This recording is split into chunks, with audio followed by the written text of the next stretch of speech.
The black line that's going up and down, this is the amount of assets that a person owns. Obviously, throughout the year, it fluctuates. Okay, so if a person gets paid, maybe the last Thursday of every month, okay, there's a jump. Okay, the money goes up. Then the person's got bills, so that money starts going down again.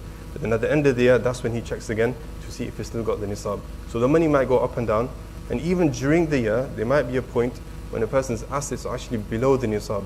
But this isn't taken into consideration. It's only the beginning and the end of the year. Okay, it's only on the person's zakat anniversary date that a person has to think about. Do they have that money, enough money on both of those dates? That's when they're going to give. That's when they have to give zakat. If there's any questions that anyone has as I'm going through, because there's quite a lot of slides, just please raise your hands. So continuing with the nisab. If a person cannot remember the date when they first reached the nisab, they should make an estimate. Okay, so if a person hasn't given zakah for quite a few years, and they have to think, okay, I need to start paying, then they can they can make an estimate of when they might have first reached the nisab date, and then they can sort of come up with the zakat anniversary based on that. So they can think, okay, maybe when did I first enter employment? Okay, if they've had money all of their life, when did I sort of become baligh?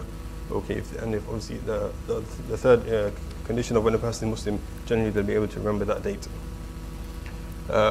Also, this date does not have to be within Ramadan.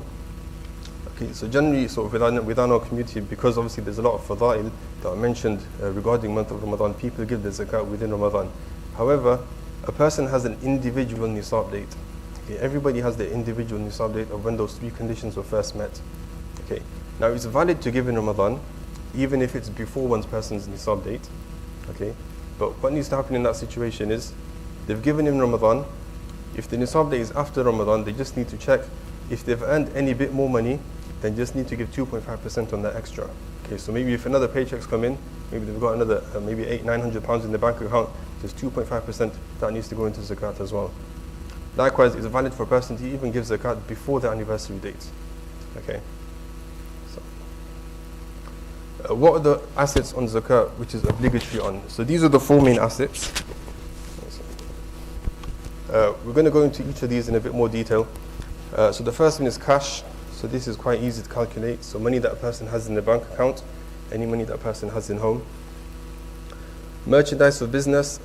So anything which a person bought with the intention of selling. Okay, anything which a person bought with the intention of selling. It could be anything.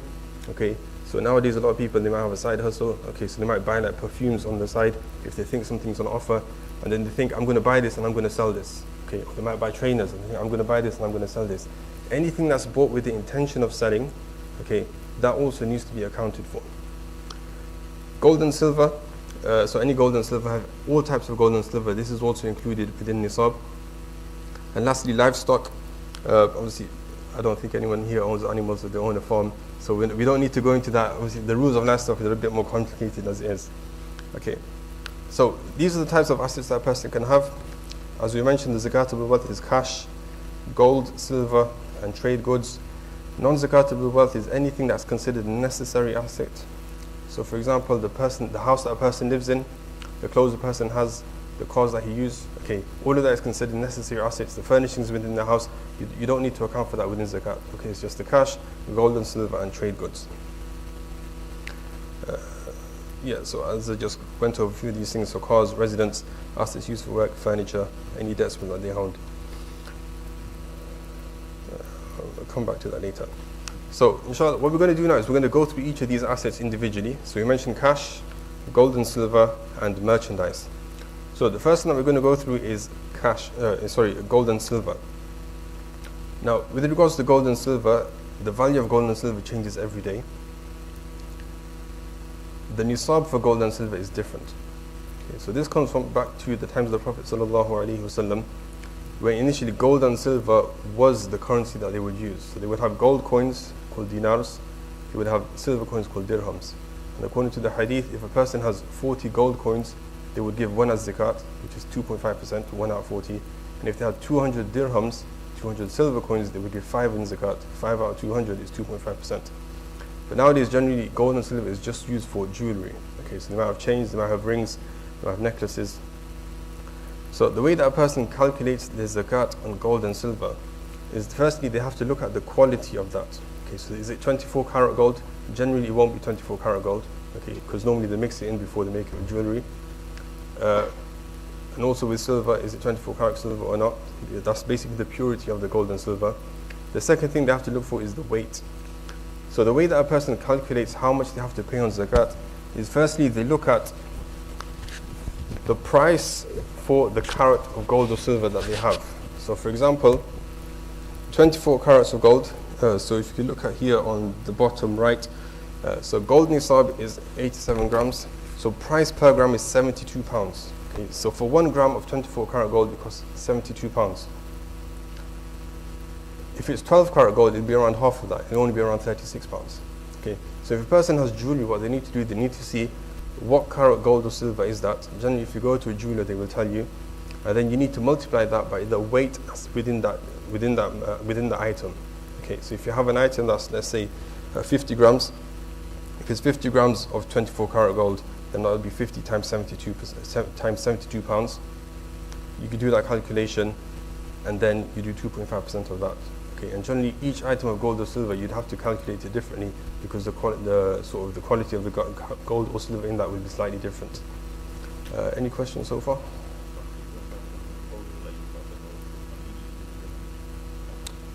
So generally what you do is you'd calculate everything all together and then 2.5% of that.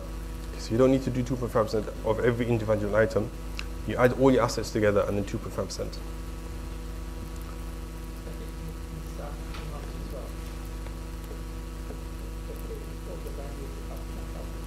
Yes.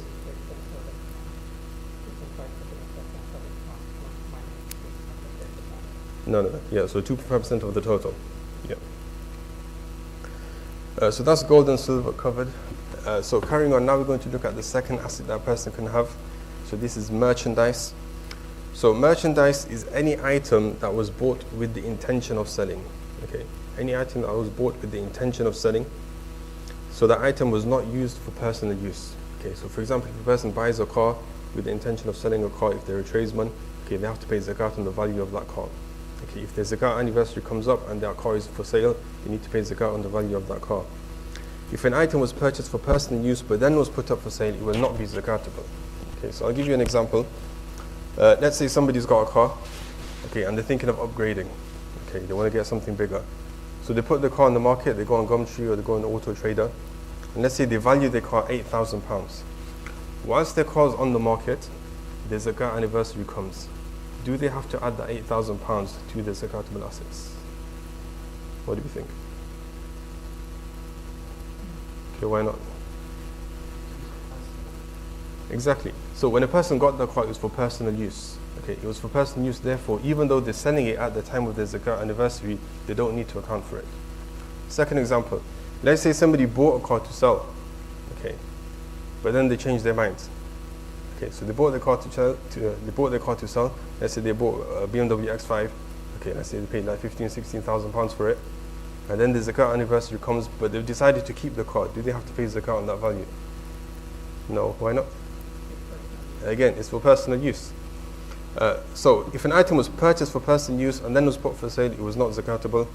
If an item was purchased for personal use with the condition that if a good offer is received, then it will be sold, again, it's still not zakatable. Okay, so that intention of selling has to be there at the time of buying, and it has to be there also on the zakat anniversary.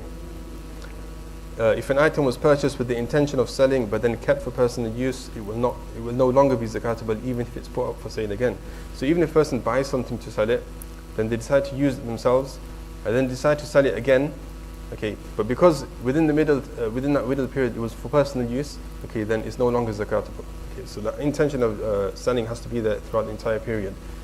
And lastly, items purchased for sale but rented out in the interim, the item is zakatable. Okay, so this generally comes into when talking about properties. So if a person buys a house or an apartment, and the intention at the time of buying is, I'm going to sell this house.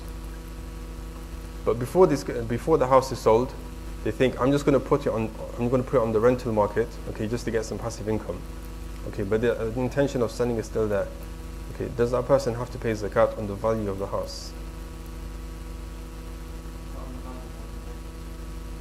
Okay, we're getting a lot of people shaking their heads. Okay, why not? Not sure. Okay, so here a person does have to pay zakat on this. Okay, on the entire property. Okay, because they bought it with the intention of selling, and they're still going to sell it. Okay, it's not for personal use. Okay, they're still going to sell it. Therefore, if their zakat anniversary comes up, they have to put the entire value of that property as part of the zakatable assets.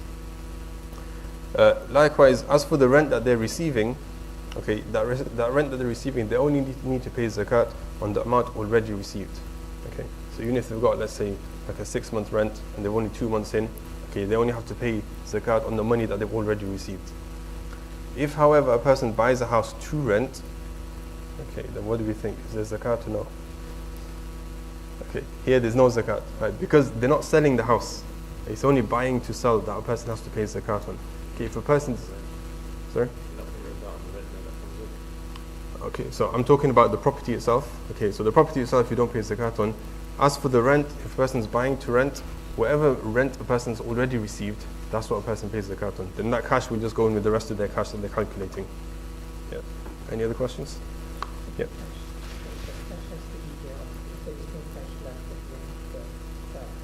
So it's just whatever cash they've got on their zakat date, okay, on their zakat anniversary. Yes?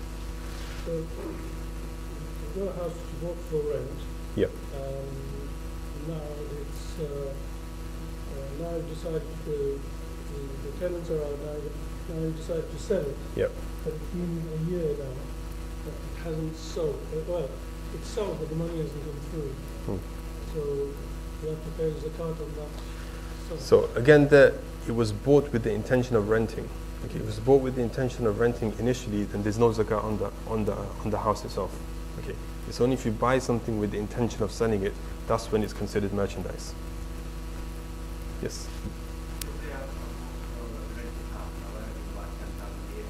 Yeah, as in through.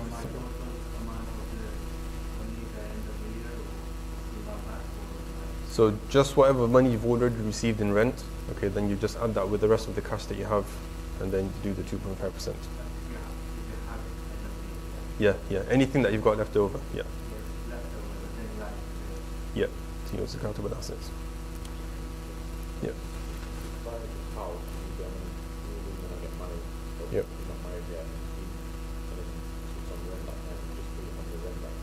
Yeah, so just the money that you've already received, that's only what you pay zakat on.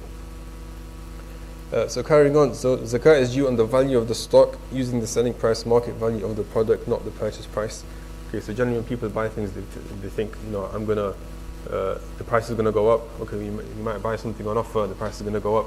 So the value that a person adds to the zakatable pot is the retail price. Okay, so what it sells for.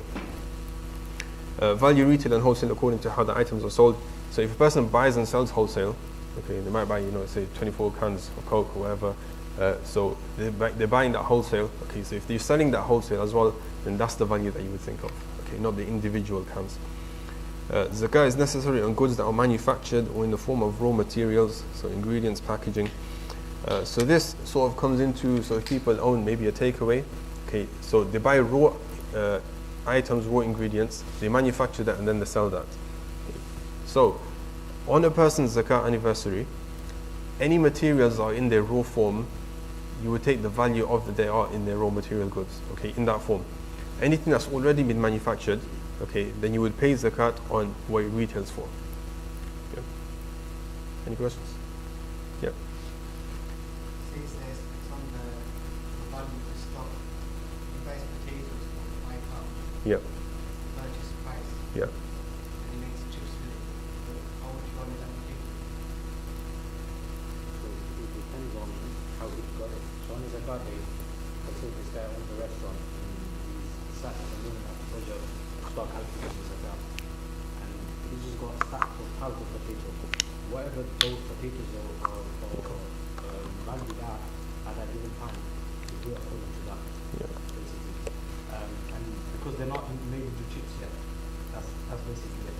But let's say he's made it into the end product. Yeah, so if it's not a restaurant, let's say it's something, you've got like a person that does painting, sells it on Instagram. Yeah, they've got a stack of 10 canvases which are blank, but they have, let's say, a few canvases which they've drawn on and they've made and everything. They're just waiting for that to be sold. But they put the value of that at £25. But on their zakat day, they will value the blank canvases according to how much the value of the blank canvases is. And then according to the end product of these things, they'll value it according to whatever they value they put on that, or the market value of that. Does that make sense? How would you figure out the market value of the potato? And as them select one price, this one price. The average. You know, yeah. On that day you go on, you know, potatoes. And whatever I mean, price yeah. that you see. If you're buying potatoes, then you'd know the market average anyway. Yeah. Yeah. So, but because it's in its raw form, then that's the zakat will ask. That's how much you would pay. Obviously, if it's in the end product, obviously not only chips, but if it's something else, if you're manufacturing something, then once it's in its complete form, then you pay zakat on the retail price. So carrying on, there is no zakat on the property or fixtures and fittings of the business. So if a person has a shop, okay, you're only talking about the things that a person is selling. Okay, you don't think about the property itself, the lighting, the cash register. None of that is included. Okay, it's only the items that you are selling. So zakatable business assets, so cash, so any cash owned by the business, cash receivables. Okay, so these are cash receivables. So if a business has given out a loan and then they're expecting that money back, okay, then that cash would also be added to the zakatable assets. We're going to talk a bit more about that later, about receivables. Trade receivables. So if a person sold an item but they've not received payment for it yet, okay, so this also, the expected payment, they will also add that to their zakatable assets. And lastly, stock and inventory. So any stock or inventory bought to resell, they would also add that to their zakatable assets. Non-zakatable business assets. So firstly is service receivables. So if a person works, let's say, as a painter decorator, okay, or the fix things, okay, they're a handyman, they're electrician, okay, so they're not making something and selling it. They're not buying something and selling it. All they're doing is they're doing work, okay, and then they're getting paid for that work. So for service receivables, if a person hasn't been paid yet for any work that they've already completed, you don't need to account for those wages which haven't come in yet. Okay, so those service receivables, a person doesn't have to think, okay, I've done this job, I'm expecting £180 for it. When the zakat anniversary comes, they don't need to add that £180 to their zakatable assets, okay, because it doesn't exist technically. A person doesn't have sole possession over it, and also the item itself is not something that a person pays zakat for. You don't pay zakat on work. Prepaid expenses, so money which has already been paid and is therefore no longer owned by the business. Fixtures and fittings, so we mentioned this, so persons, assets and belongings which may grow in value over time. So the fittings, the business itself, so if it's within a building, so that building you don't have to pay zakat on.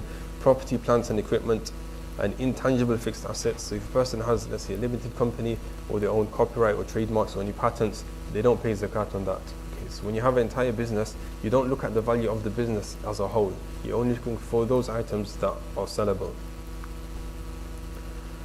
So just a quick quiz here. So let's say a person has, let's say in this example it's like a takeaway. So which of these items do you think a person has to pay zakat on? Okay, so think about when you talked about defining merchandise, what qualifies as merchandise or not. So we'll go through these. We'll start with meats. Okay, so a person that bought meat, so do they have to pay zakat on the value of that meat?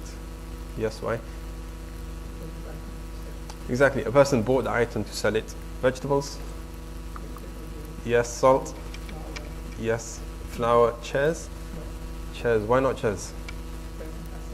Exactly, it's a fixable asset, right? It's like furniture. Okay, a person's not selling the chairs. Okay, unless a person, let's say, they are buying and selling chairs. Maybe they own a furniture warehouse. They're buying and selling chairs. Then they would have to pay. But if it's a takeaway, the chairs are just there. They're not selling the chairs, so they don't need to worry about that in their zakatable assets. Cutlery? No. Sugar? Yes, if they're selling the sugar. The building? No. The cash? The cash, yes. The delivery car? No. Again, they're not selling the car. Cash machine? The food packaging? Yes. Why? Yes. So if the food packaging is part of the sell, if it's part of that eventual price of the item, then yes, they would include it. If any of these that you would say that they're not part of this, you're not selling it, it's just complimentary. You're not selling it, you're just giving it away for free, then you wouldn't put that zakat. Tables and cloths? No. Decorations? No. Drinks? Drinks, yes, because you're selling those. Utensils? Money owed? So money owed, this refers to money that you're expecting to receive. So this one, yes, you would pay zakat. Remember, it's only for cash receivables, so if a person's given out money expecting that money back. Trade receivables, if you sold something expecting money for it, but not service receivables. Okay, now if you've done some work and you're expecting payment for that. And last one, loans to be paid. No, so loans to be paid, these are deductibles. You would eventually take these away. We'll explain that later. So meats, vegetables, salt, flour, sugar, cash. So as we mentioned, anything that person bought with the intention of selling, that's what you pay zakat on. Just to add on to that, just go to the previous slide. So cutlery is an interesting one. I mentioned this when we do it. In certain instances, it would be zakatable. In certain instances, it wouldn't. Does anyone know when it would be? Yes, well done, mashallah. So if, let's say I have a restaurant or takeaway, and I put plastic spoons and forks in the bag for someone to take, then because it's part of the end product, it would be zakatable. But let's say I have a restaurant where it's steelless spoons and forks I'm giving to people, because they're not taking away the spoons and forks, it won't be deductible. It's not part of the end product. But then what I'm doing, Cutlery that you're giving away for Yeah. plastic cutlery. You're just giving that as part of the, you're not giving that as, you're not including that in your cost. yeah. So the thing is, although you think you're not including it, really you are. In the sense of, for example, when you're pricing like burger and chips meal, you're taking, if you're including sauce in there, tissues, forks, everything, generally you would include the cost of everything to the end product. And if you're not, then it's still included because it's part of the end product basically. So that's how generally it would work. Whatever the person is taking away with, we would include that as a valuable asset, basically. Okay, so moving on now to money owed to you. So from those four assets that we talked about at the beginning, so cash, merchandise, gold and silver, livestock, I'm going to talk about that. So we've covered gold and silver, we've covered most of merchandise. Cash is pretty much very straightforward.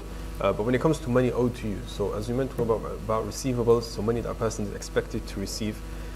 So in some instances, a person does add this to the zakatable assets. In other instances, a person doesn't. So what the ulama have done is they've divided these types of debts that a person has, meaning, so this is debts that a person is going to receive. Okay, this is not something that a person is paying, but they're going to receive, into three categories. So the strong, medium, and weak debt. So a strong debt is any zakatable assets which have been given on loan, for example, cash, gold, silver. So if a person has given these things out and they're expecting to return it, expecting to receive it, then the person has to account for this in the zakatable assets. Business goods have been sold and the payment is outstanding. As the individual owns this wealth, zakat will be obligatory, although it does not have to be paid until the money is received. Okay, so because a person doesn't have this money in their possession right now, it's just expected to be received. So generally on your sort of balance sheet, you count this still under assets. Okay, but because a person doesn't have possession of it, they can wait until they've received it. Okay, and then they can pay zakat then. Okay, so especially if some of these like larger corporations, larger businesses, they might not receive that money, maybe not this week, next month, they might even receive it a few years down the line. So what they can do is they can wait until that money has been received, okay, and then they can pay zakat. They can calculate how much they should have paid. Medium debts, so money owed for the sale of non-zakatable assets, sale of one's car, one's personal car, house, laptop, etc. Zakat necessary, although it does not have to be paid until the money is received. Now, this medium debt, here there's some difference of opinion on it. So when we talked about sale of non-zakatable assets, so this is when we're talking about service receivables. Okay, so the example I gave, painter, decorator, if somebody's in, let's say, graphic design, they design someone a website, they're expecting £400. So for this, the making of a website is a non-zakatable asset. Okay, so for here, a person doesn't have to include it within their zakatable assets, that even though they're expecting to receive that money. And likewise, sale of a person's car, house, or laptop. So if a person sold an item of theirs, okay, they've not received the money yet. Okay, so here there's a difference of opinion of whether a person has to include it or not. And the last one is a weak debt. So any other type of wealth which is owed, such as outstanding wages, rent and income, mahar due to be received, inheritance. So here zakah is only necessary once received and not for the previous years.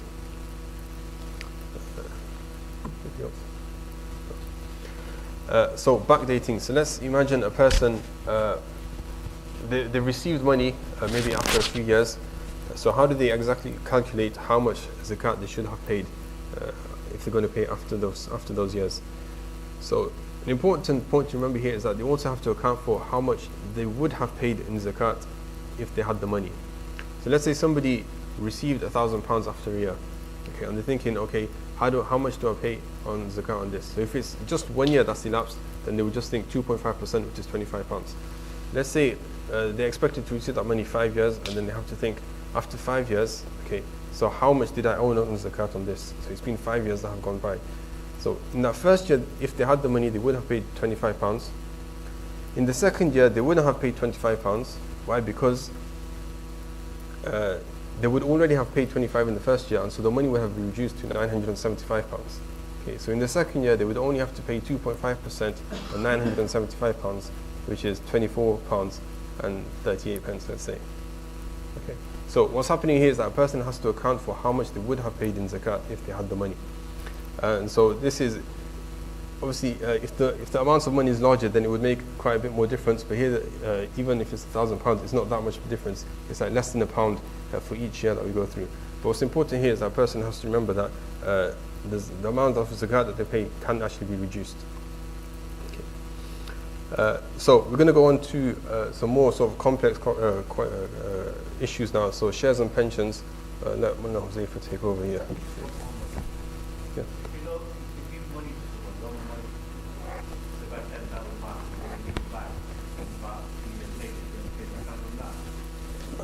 So here, if a person is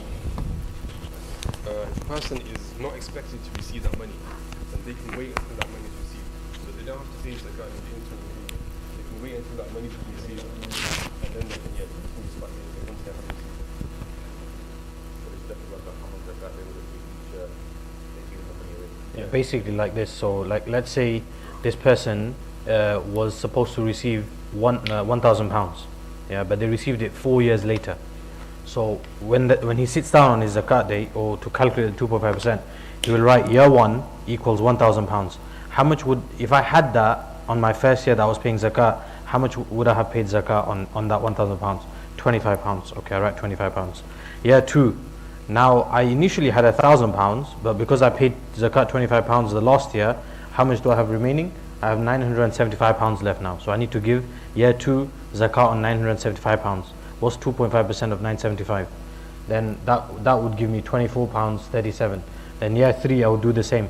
What is 2.5% of 950 pounds 62p, right? And then year 4 my loan was returned.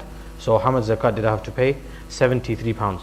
The reason why this is important, like Moulana Suhayr was mentioning, is sometimes people think, like the brother said, that let's say I lent someone £10,000 and he returns it 5 years later.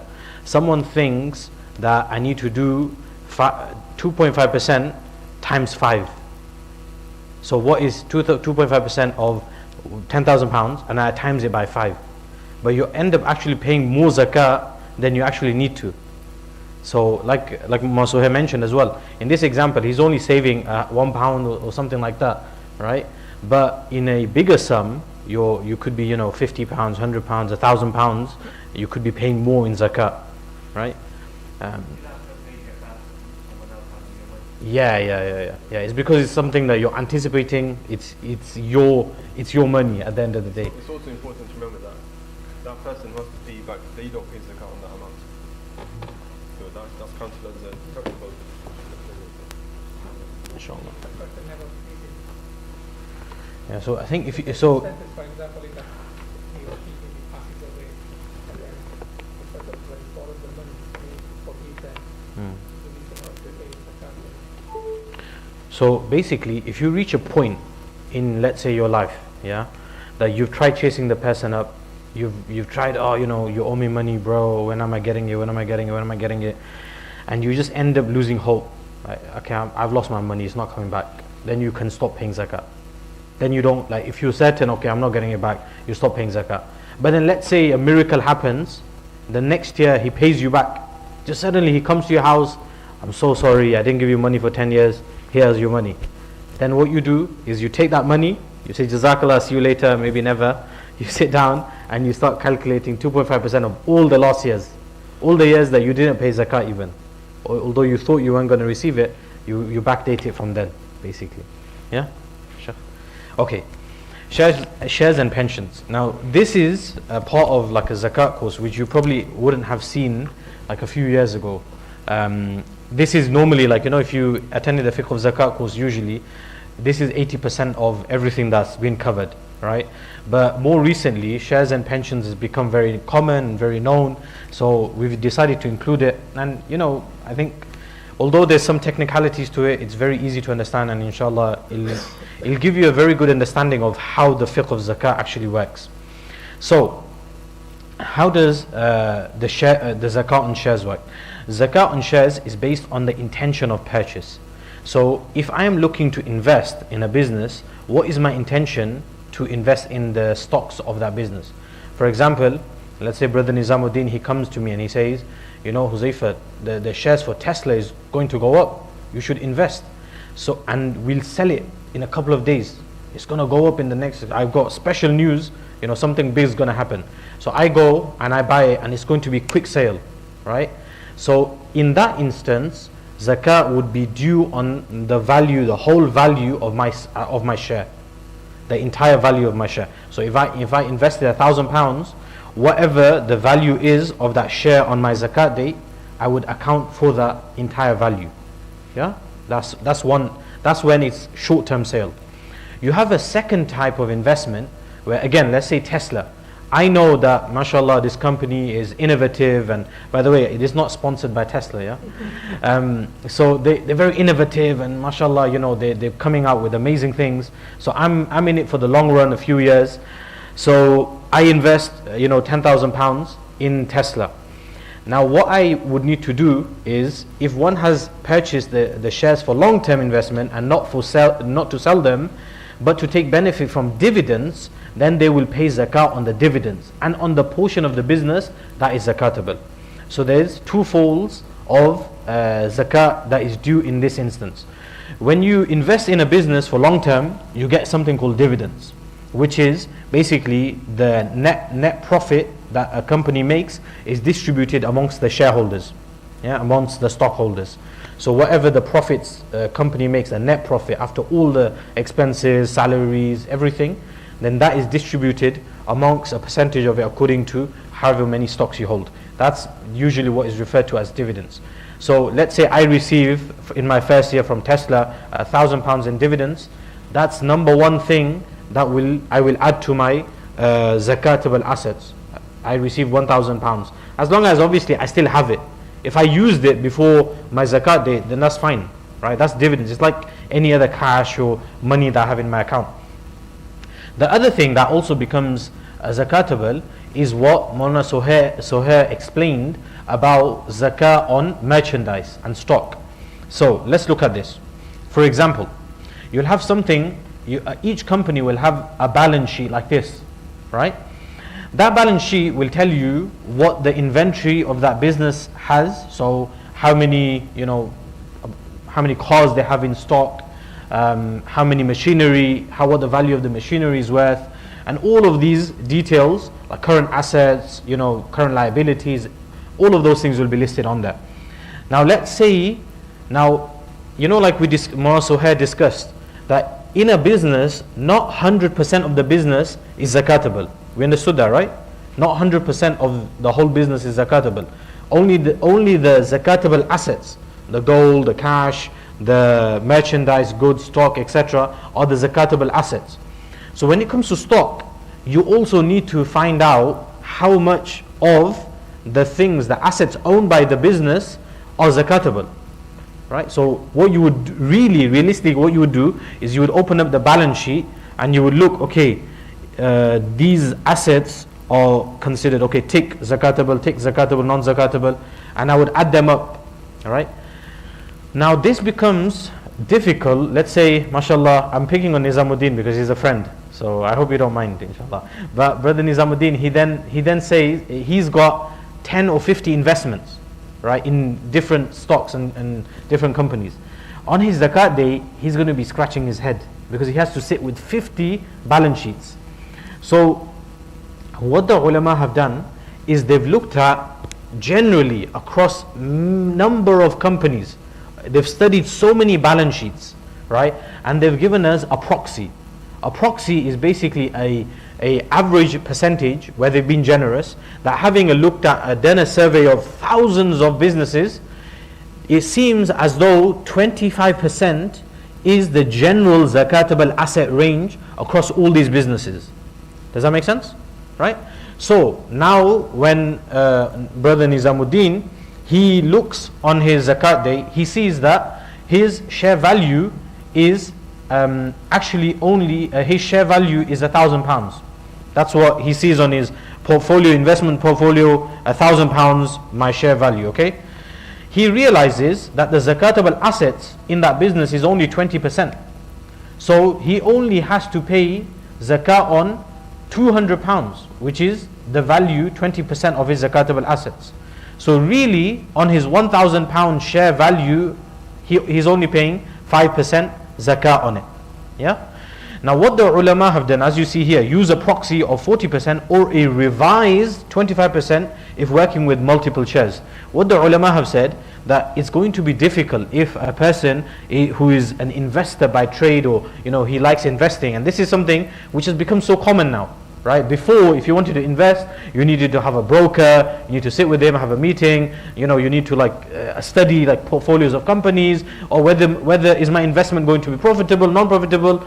Today, you have a mobile phone, apps, one button, and all my money is going to shares, right? It's that straightforward.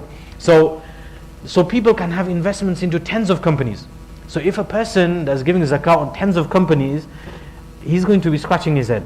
So what the ulama have said, use a 25% figure, right? You look at all the share values that you have, and 25% of that value would become your zakatable assets, right? And then 2.5% of that you give as your shares, the zakat on your share. Is that understood? Yeah? Excellent, alhamdulillah. Now let's move on to pensions. Now, you have two types of pensions. One, now pensions, basically for anyone that's not sure, is when you get your payslip, you might see that there are certain deductibles, right? You see, and you wonder when the first time you get your payslip, I wonder who this is going to, because you never signed up for this. But it's like payee, it's national insurance contribution, all of these things are going. Now, generally, this is generally considered like a state pension, that you contribute to a specific tax, and over the number of years that you've paid, in return, when you retire, you will receive some sort of remuneration or some sort of salary from the state, from the government. This is seen as a defined benefit, where the final salary or career average is considered. All right. No, in this instance, in this type of pension, me as an employee, I have no right of whether I should invest, whether I can opt in, opt out. If I ring HMRC and say I don't want to pay payee, I don't want this. What's this national insurance tax, whatever? They'll say, leave our country, stop working, stay at home, right?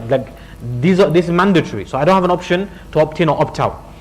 And there's liability of this is on the employer. So how this type of pension works is, I give, or they deduct money from my account, and they deduct money from all our accounts, and they take responsibility to invest it into something. And whether that something profits or not, it doesn't impact me, right? So they take responsibility, the employer takes responsibility on that investment. And in this case, there is no zakat throughout your life. When as you're working on your zakat day, there's no zakat. Right? This is considered like a mandatory pension that's given and that's taken. On this, zakat is only when you receive it. So let's say once I retire, and then on a monthly basis, I receive £500 or £1,000. Then when my zakat date comes, I will look at, okay, how much have I received from my pension? How much have I got remaining? And like we do with any other cash or our bank balance and things, we give 2.5% on that. But during the employment is not zakatable. The other type of pension you have, which is zakatable, is called defined contribution or money purchase. In this instance, ownership is established via possession of third party. How this works in this type is like, and just to mention here, is there are actually many forms of pension or pension companies which are halal compliant or sharia compliant, right? And Nest is one of them. So you might have heard of Nest for those that are enrolled in a pension. So you should speak to your employer saying, I'd like to know, about my pension, where it's going to, who the provider is, and so on. But with this type of pension, you have an option to opt in or opt out. You can tell your HR department, your employer, that I don't want to be in this pension scheme, and they'll say, okay, that's fine, give it to me in writing or email me, and they will process that, and it won't be deducted from your pension. And you also have an option as to where it is invested, and it's invested on your behalf. And so they tell you as part of the contract that they see you as you, and the relationship between you and them is that of you and an investor broker. So you consider them as like an agent. Like I make brother, Abdullah at the back, my agent, to invest on my behalf. It's exactly like that. They see it like that. That you're making the pension company or pension provider an investor agent. That you're telling them that, look, you can deduct a certain percentage of my income, invest it on my behalf, give it to me when I retire. So the zakat is liable from the point of contribution. In this case, you have to pay zakat whilst you're working, not when you receive it after retirement. Even whilst you're working, you have to pay zakat on it. Can pay once received, or will have to backdate. But very important, you don't have to pay for the zakat on that just yet. You can backdate it later after you retire. When you start receiving it, you can backdate it from then onwards. But it's liable from now. Now let's have a look. I don't want you to get scared. Don't run away. We're looking at the next slide.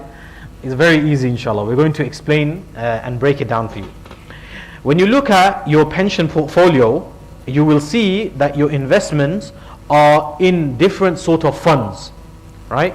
So generally, like these are like the 5 different types of funds that you have that money can be invested into. You have a Sharia fund, you have a direct property fund, an equity fund, a mixed asset fund, bonds, gifts, fixed interest funds, etc. Now, do you remember when we had the discussion about merchandise and business, that not everything which you invest or contribute in shares or where you buy shares, not 100% of your shares are zakatable. Do you remember that? We just discussed it in the previous slide. When it comes to pensions, again, we're investing. So we don't have to pay zakat on our full pension fund. How do you then work out the fund? Very simple. What the ulama have done, they've looked at the different funds that exist in pension providers, and they've looked at, for example, the Sharia funds. Now, for example, let's say I have a pension, and they tell me that, okay, we've invested 10% of your pension in the Sharia funds, in 10% in direct property, 25% in equity funds, etc. What that actually means is, this is just a fund, but that actually shoots off to maybe 10 different companies that they've given 10% to. So from that, the 10%, they've given 2% to this company, 2%, 2%, 2%, 2%. They obviously, in order to profit and make sure they maximize on the profit, they diversify your investment. They won't only give it to one company, they diversify your investment. So now this becomes even more difficult. Just in my pension fund, I could be investing in over 100 companies. So if I sit down on my zakat day, do I have to look at 100 company balance sheets to work out what percentage of my pension fund is zakat eligible or not? No. Again, may Allah reward the ulama and the great work that they've done. They've given us a baseline proxy. Having analyzed thousands of businesses in this particular fund category, Sharia funds, they've given us a proxy of 26%. And they're being generous with this. It's less than that, but they've said approximately, generally, having looked at so many businesses and companies that fall under this category, 26% of it are zakatable. 26% of assets in this company category are considered zakatable. And then direct property fund, they've calculated and concluded is 15%. Equity funds, they've concluded is 27%, and so on. So now, let's take an example, right? Let's say my pension fund value is £1,000, and my pension diagram or contribution looks something like this, right? So my equity fund, which is here, the proxy of it is 27%. My direct property fund is 15%. Yeah, so which is here. My split of my pensions between the two funds is 50%, 50%. Yeah, everyone following with me so far? Now, when I am calculating the amount of percentage that will actually become zakatable in total of my pension fund, what is 50% of 27%? 13.5%. What is 50% of 15%? 7.5%. I come up with a percentage total of 21%. Does everyone see how I got the 21%? Yeah? Now let's say my fund, my actual pension I have is £10,000. Yeah? Now what is the 21% of 2,100? Right? What is 21% of 10,000? It's 2,100. Does everyone see how I'm doing that?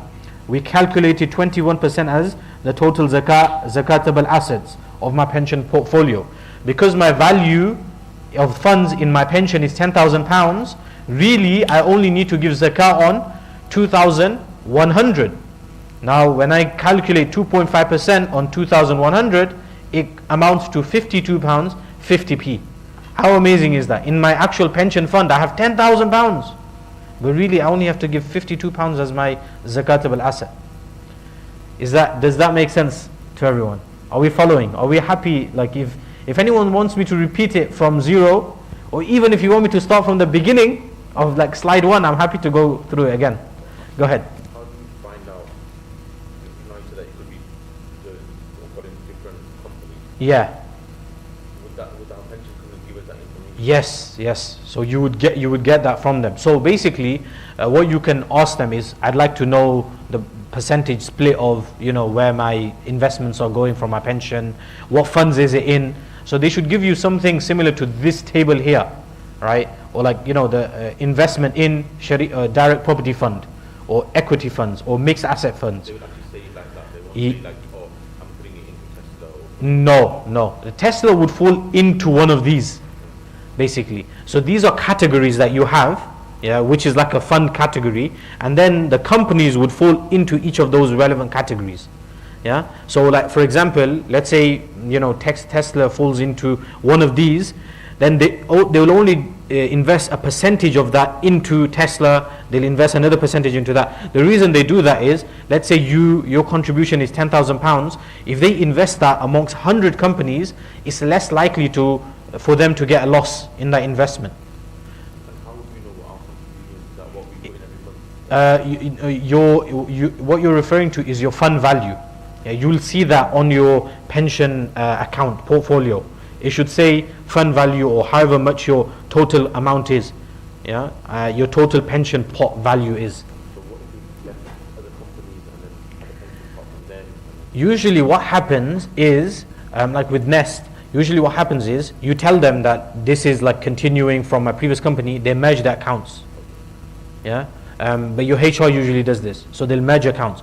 If not, and let's say there is one company, then like basically you would sit that one they would most likely, once you leave and they're using a particular company as a pension provider, they may freeze your account, and they'll say, okay, we'll tally this up with your end total of your ongoing pension fund and give it to you when you retire. So you would still have to go back to your frozen account and just see, okay, what's the value of this pot and what's the value of this pot. With the frozen one, do we do it at this point, or do we do it when we receive the money when we retire? No, at this, that's a good question. You would do it at this point, because it's still considered, like most likely, although it's frozen, as in there's no active contribution made, it's still likely that those investments are still live. See, this is the thing. I think like you'll have to assess your own circumstances and then come back and refer to a scholar. Because like if it's like a frozen account, let's say no investments are being made and you don't have access to the money, right? So there's no investments being actively made and you can't withdraw the funds, and there's no like option for withdrawing. then zakat is actually not liable on that. Right? And this is like another like a frequently asked question, that like let's say like I have a Barclays account, and on my zakatable date, for whatever reason my account is just frozen and I just don't have access to that money, then I don't have to actually add that into my account. However, let's say I don't know, like Moulana Imran, I'm in India, and I tell Moulana Imran, I've sold my car to this brother, could you just collect the money from him? He's coming to Peace Center, so he collects the money from me. I've not tangibly had the money in my hand, but Moulana Imran sends me a message, I've got the money. Now realistically, because I know that I have the money and I have access to the money, I still have to add that in my zakatable assets, although I've never seen the money physically in my hand. Does that make sense? So this is another point, I think, is it coming? So tamleek and like is coming. So yeah, it's coming in the following slides, that you have complete ownership of the wealth, and you have like tasarruf as well, that where you can spend it and so on. Okay, so we're happy with shares and pensions. Ya Sheikh Imran. Yeah, I can from the slide, or as in like.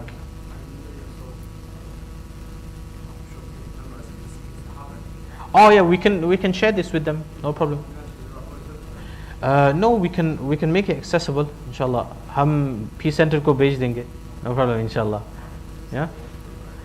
Yeah, so there's actually an article, so with Humanity Without Borders, on the website. We're working on like a knowledge bank section, where not like a Darul Ifta, but more zakat based questions.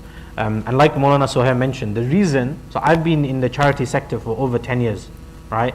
And one thing I've noticed since I've been studying in Alimiyah, and you realize that different people that you interact with, they've been giving zakat, but they've been giving zakat wrong. And like Moulana will tell you that even like this happens even with salah, that someone will come and they'll ask a question, and then you realize, oh, like you made this one point, but it's actually wrong.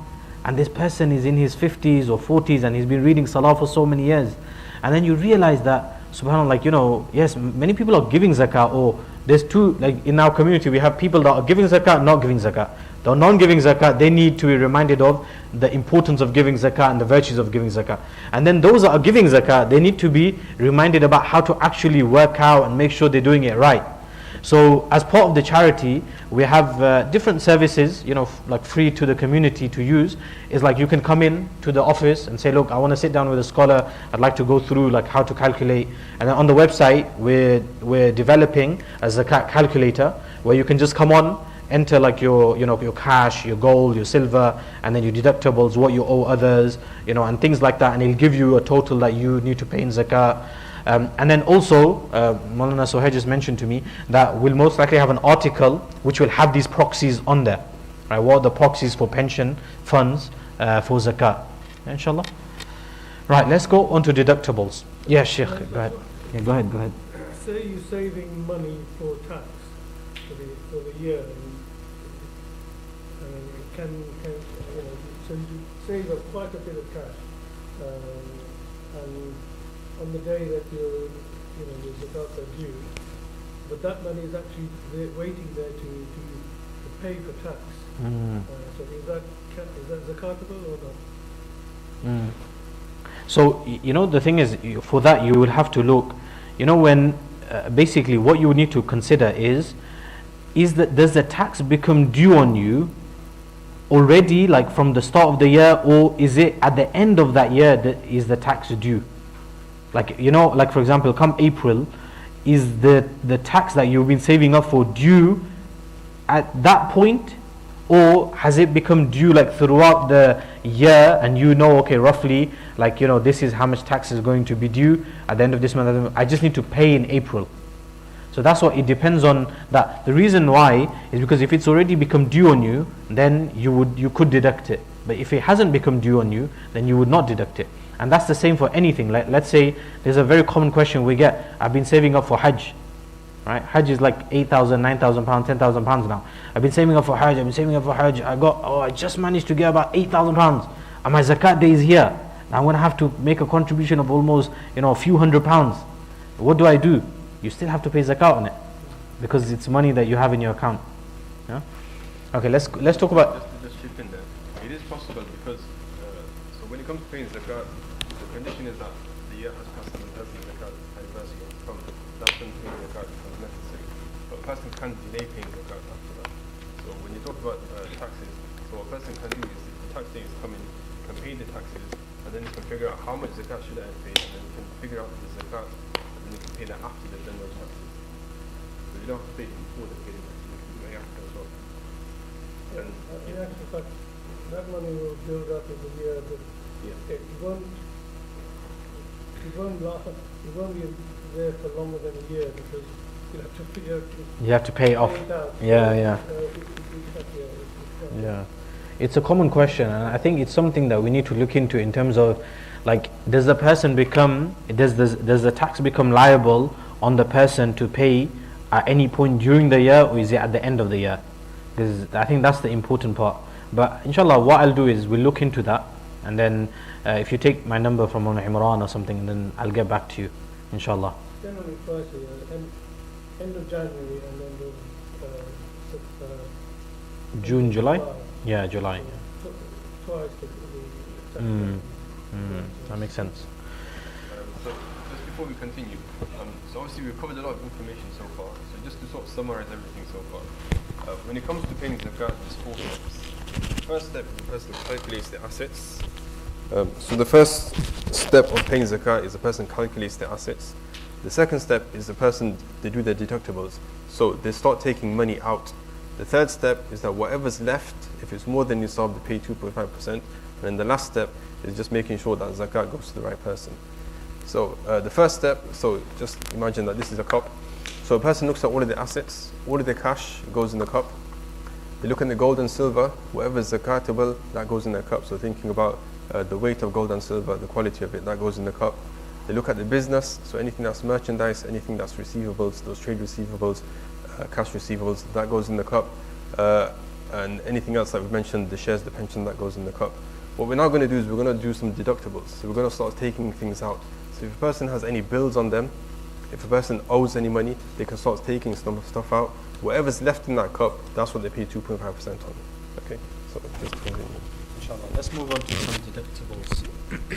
So, bills which are already due are deductible, not future bills. So, for example, on your zakat day, you receive your council tax, right? It's due, but although you've not paid it, you can deduct it, right? So you know that's due.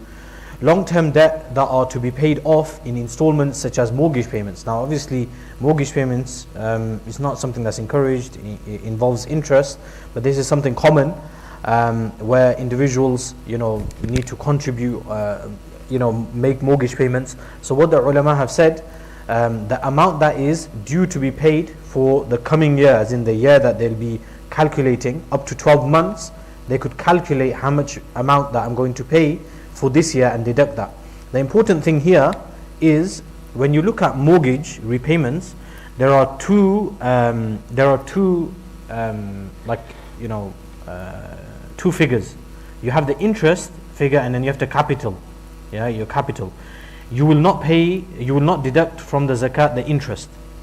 So for example, if someone is making a repayment of £1,000, if you have a mortgage, then you know that they'll tell you that, okay, your monthly repayment, this much of it goes to your capital payment, this much of it is interest. So you can only deduct your capital amount. So if it's £300 times by 12, you deduct that. Does that make sense? Brother, you look a bit confused. Are you okay?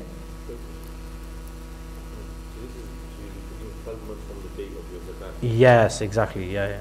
So let's say, and then the important thing, which is also coming, I think, that zakat is based on the lunar calendar, so the moon, like Islamic calendar, right? So now let's say first Ramadan, right? Ramadan is coming up, inshallah next week, at the end of next week.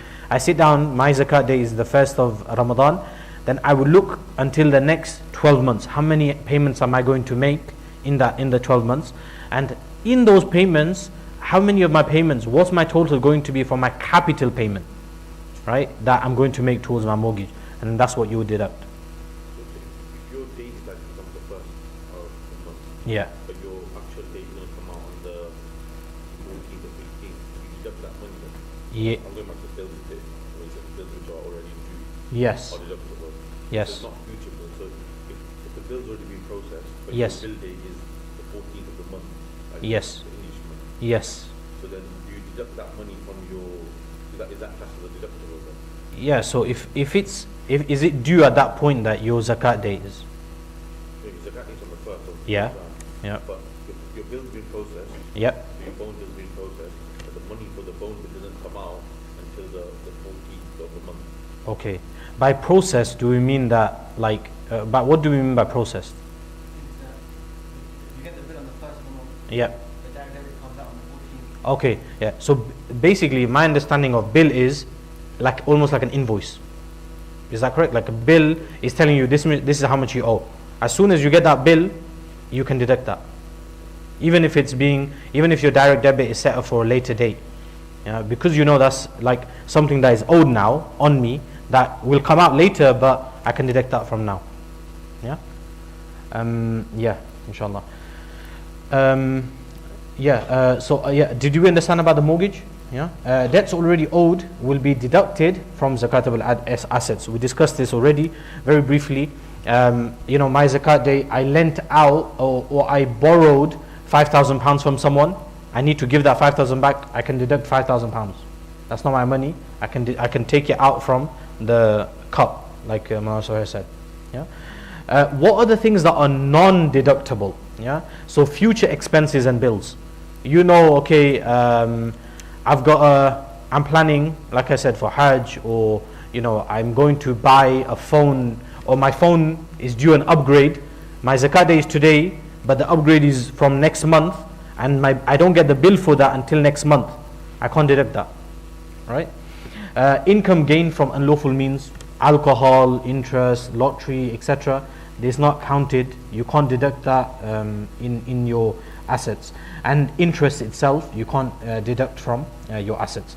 Now, Just quickly, go ahead. When he talks about unlawful means, so if a person, let's say they have a shop, and in the shop they sell alcohol. So the value of the alcohol, you would not include that in the zakat. It's as if that stuff doesn't exist. The reason is that in Sharia, there's no qimah to it. It has no value. If a person doesn't pay zakat on the asset, even if the alcohol is worth thousands of pounds, the person doesn't include that with the rest of their merchandise.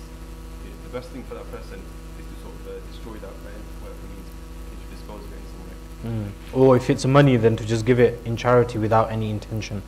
Yes, Sheikh. For stocks, Yes. do you have to account for the interest balance sheet anything, or just for the proxy amount? Just the proxy amount. That's the proxy amount. So the ulama have accounted for that in that particular fund. Yeah. Did you have a question, Abdullah? Yeah. Okay. Conclusion. I know we are hoping to finish by 9:30, so inshallah, let's. Sheikh, are we okay for time? Okay. Alhamdulillah. Alhamdulillah. Right. The whole summary of the last hour or half, last hour and so is basically this.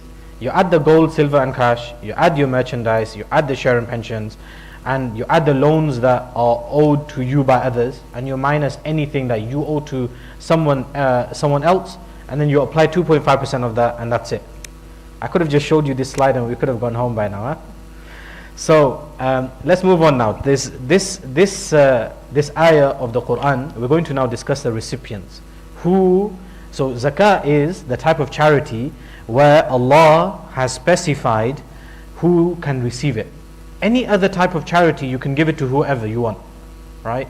But zakah is that type of charity where Allah has particularly specified that this type of charity can only be given to this type of person.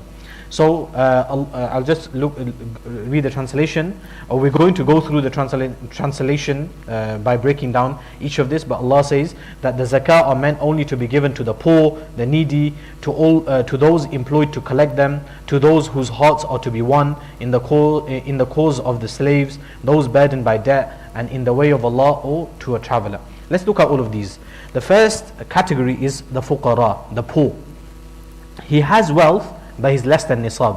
So what Moulana Suhayr discussed about nisab, about the silver nisab, about £500, someone doesn't have more than £500, right? He has wealth, so he has £250, right, in his complete assets. So this person is considered a faqir, right? Masakin, he has no wealth at all. His assets and everything is in the minus. He's bankrupt, right? He's considered masakin. Amilin, administrators of zakat employed by the Islamic government to collect zakat. These were, you had a category, or you had a people called the ummal or the amil. These were individuals who were employed by the state to go and collect the zakat, right? So this is before, we can't even think of the time where phones didn't exist, right? Zakat now is like on the phone and things like that. This is times where like a person would have to go house by house by house by house saying, knock, do you have any zakat to give? I'm here to collect your zakat to take to the Baytul Mal, right? And then you'll say, oh yeah, wait, I'll be waiting for you. And here, this is my calculated zakat, this is, take it. So this was his full-time job. So in the Quran it specified that this person will receive a portion collected from that zakat because this was this person's job. Now, important point to mention here, this in today's time does not include charity workers, according to the ulama. The reason why is because amilin are those that are decided by an Islamic government. We don't live in a country which is governed by a government of Islam and Sharia and so on. So the charity workers don't fall into the category of amilin, right? Just to point out here that different charities do have different policies when it comes to this. Okay, so some charities, they do collect zakat money, and some of that zakat money just goes to their workers. Now, this is, in truth, this is a point of contention, so different ulama say different things. The best thing to do is that if a person is going to give to a charity, you just check their website, you check what the policies are.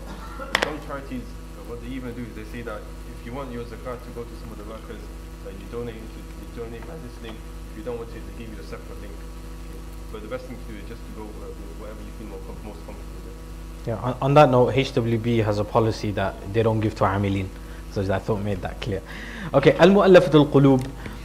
Various groups of Muslims new to Islam who either need it. So one way of supporting new Muslims, right? One way of bringing their hearts closer to Islam is supporting them financially.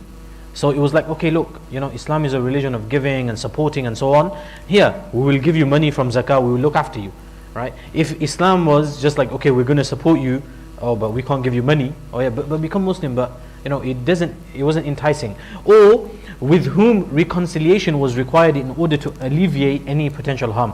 There were specific individuals who intended harm, right, let's say against the Muslims. So in order to just keep them like hush or just keep them a distant, to keep them happy, just to kind of win over their hearts, a specific portion from zakat would be given to them. Fir riqab, Islam is, obviously we don't have slaves, but the general corpus of Islam is very heavy on promoting, freeing of slaves. So there's like, even you have so many ahadith that speak on the virtues of freeing slaves, right? So many Sahaba, to win the virtues of this, they would buy slaves and they would just say, okay, I set you free. So even for zakah, what you could do is pay it to free slaves, to buy their freedom. Al-Gharimin, those in so much debt that they do not have any surplus possessions or wealth to free them of debt. This is like, for example, if someone is bankrupt and he's in the minus, and you know like this person is struggling and he needs support, then you can help him with money, zakat money as well. Like if this person is in so much debt, right? And so this is quite interesting because this person might have a roof over his head, he might have a car, he might have a phone, he might have a laptop. We know this today, like there are so many people in heavy debt, right, but just because of the living conditions, but they do have a home, they do have cars and phones and things like that, but they might be zakat eligible, right? And so mashallah, there are charities and that specifically work in the field of alleviating poverty locally. Fi sabilillah, in the cause of Allah. This was then given to the poor soldiers in the Muslim armed forces. Also include the person who has gone for Hajj and has no wealth to continue with his Hajj. So you are only eligible to go for Hajj, or Hajj only becomes fard on you if you have the money enough to go on the whole journey for your expenses, etc.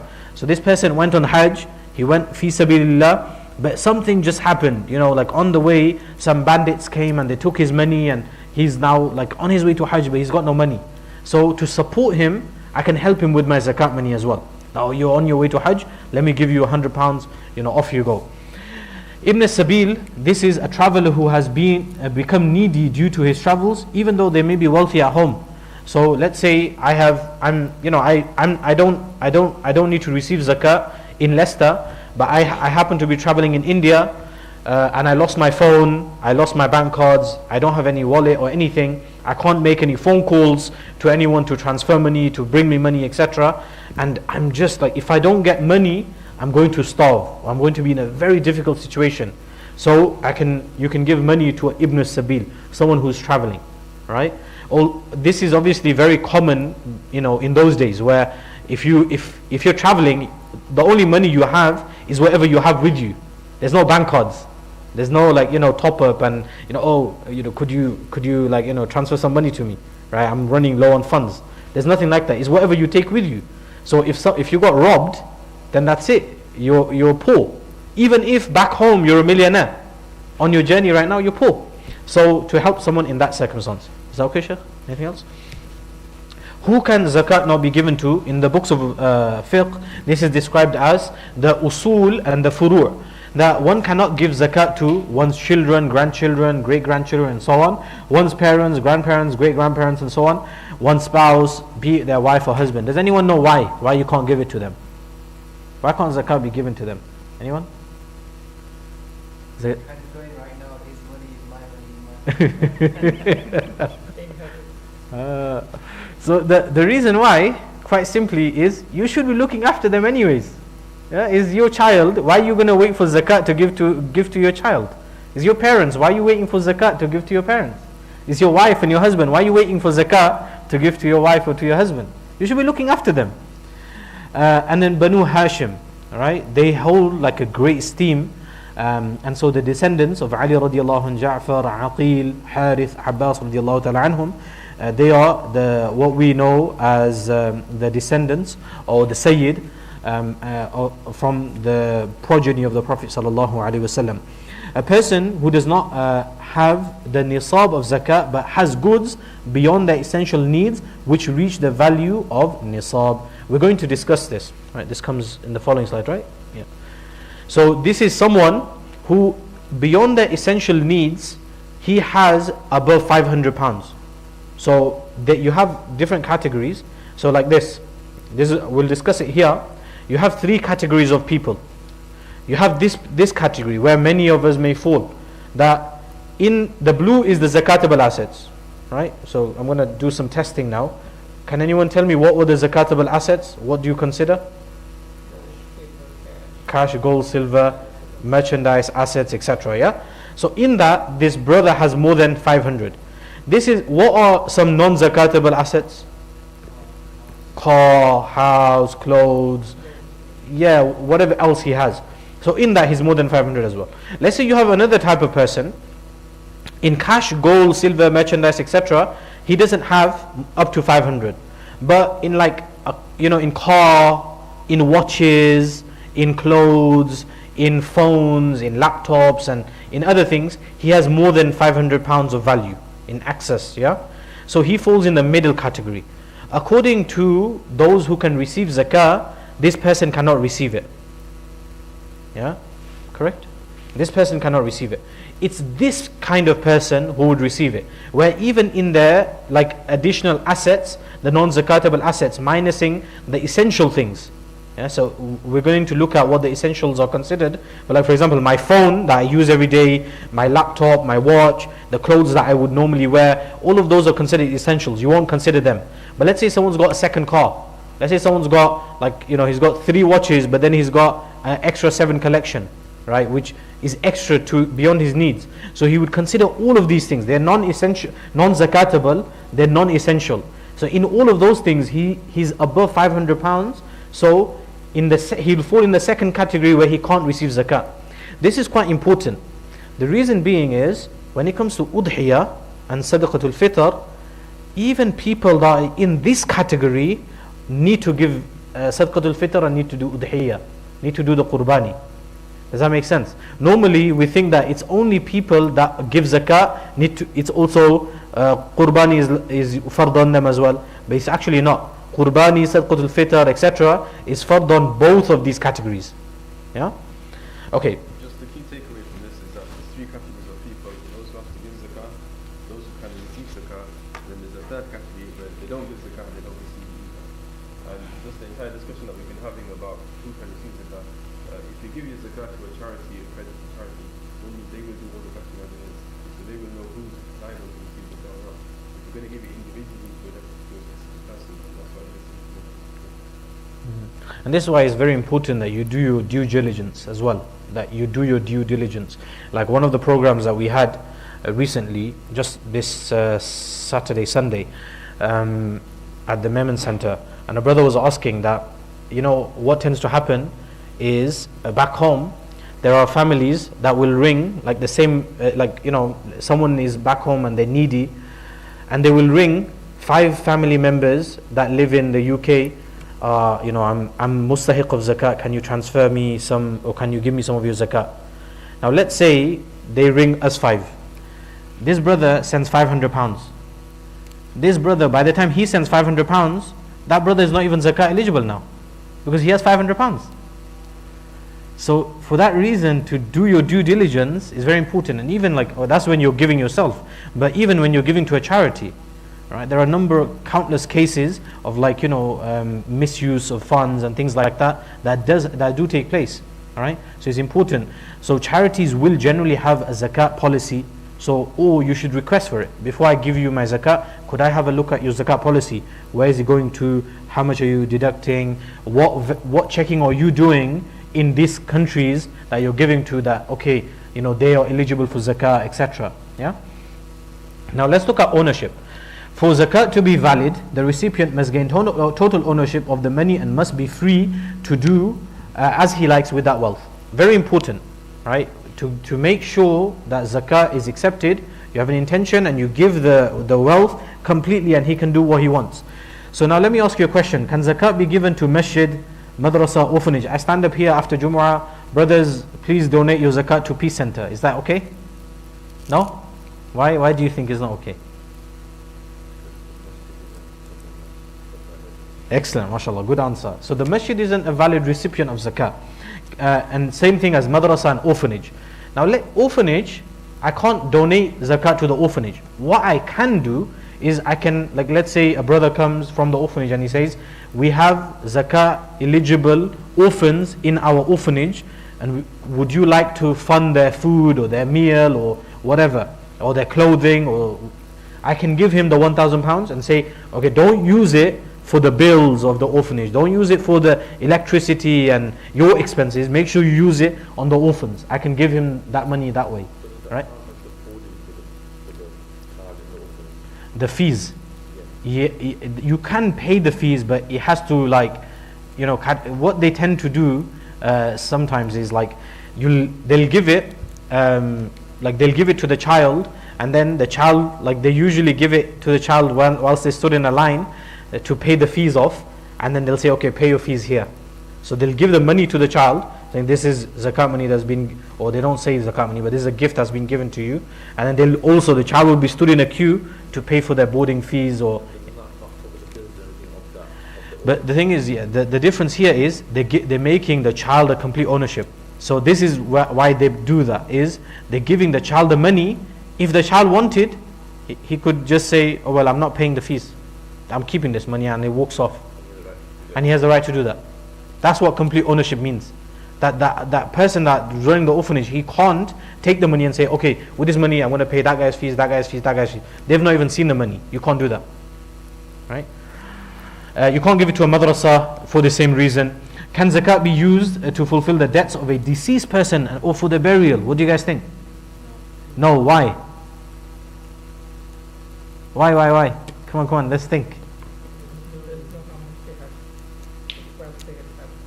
Okay. So the very simple. What do you think, brother? You said no as well. Yeah. So basically, the person is dead. In order to make someone owner, like if I write down a deed for house transfer, and I write down someone who's dead, that's not acceptable, right? The transaction is void. So same thing here. I can't give zakah on behalf of someone for something in ownership of someone who's dead, right? Can zakat be given to dig a well? What do you guys think? No. Anyone think yes? So this is a mixed answer, yes and no. So now let's say, now if you go to a lot of charity websites, so even like HWB, we would take zakah. But how it works is, when we build that well, we'll go to like, okay, for example, let's say there's a location, we do it in Bangladesh, we'd go to a location where there's a well that's needed, we'll build the well, and then we'll go to a person that we've like, studied or, vetted, that you're eligible to receive zakah. Say, okay, this is now your well. We transfer the deeds over to you, basically. So that is that. Yeah, basically, or like for them, right? But we're building it. We're going to cover this as well, like in the next example. Can zakah be given to a hospital? Zakah can't be given to a hospital. But what I can do is, let's say you're a doctor, I tell you, okay, buy £1,000 worth of medical kits, or like, medicine that you're going to need. You live in a very, poor-stricken country. If someone comes to you saying, if someone zakah eligible comes to you and saying, I need treatment, use it from this equipment, which is paid through zakah, and you can make them eligible through that. So you're basically saying, okay, this is your medical kit. This medical kit belongs to you now. Belongs, to the patient. But I can give you money. Let's say you run the hospital. I can give you money to buy the equipment that you're going to use specifically for zakah eligible patients.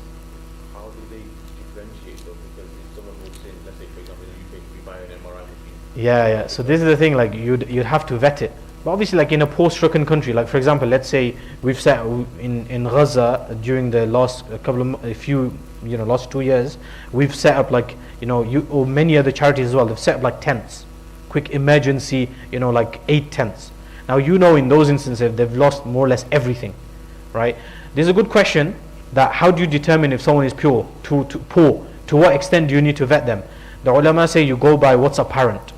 If most likely seems like, okay, given the circumstances, look, this person's clothes, this person's eligible, basically.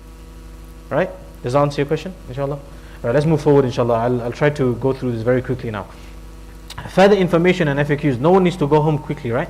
Is anyone in a rush?